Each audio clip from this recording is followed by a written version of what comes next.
อยากให้เธอไปคุยกับเขาก่อนอยากให้เธอไปเจอกับเขาก่อนเธอจะทำอะไรก็ไปทำกับเขาก่อนจะรอเธอตรงนี้ไม่หนีไปไหนแน่นอน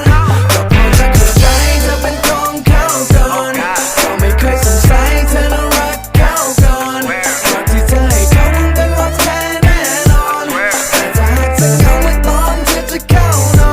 นผมเขียนเมสเซจหาทุกคนให้ช่วยผมทีความเหงาความงำจนผมหน้ามือตามัวแบบเนี้ยแค่ความคิดถึงที่มันไม่ถึงมันติดตรงเนี้ยแล้วจะบอกเธอไปมันก็ติดที่เขาคงไม่ถึงสักทีแล้วให้ทำไงอะ I don't know what to do เพราะตอนที่เห็นคุณอยู่กับเขามันปวดยังไงไม่รู้ And I miss you baby คิดถึงเธอตลอดเวลา Even when จะตื่นมาหรือหลับตา But I'm good อยากให้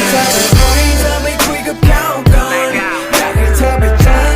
เจอกับเขาก่อนเธอจะทำอะไรก็ไปทำกับเขาก่อนจะรอเธอตรงนี้ไม่หนีไปไหนแน่นอน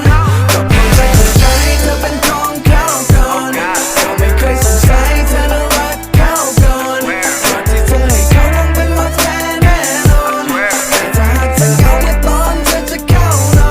นอย่าบอกฉันว่าเธอไม่รักอย่าบอกฉันว่าเธอมีเขาอย่าบอกฉันว่าเธอไม่เหงา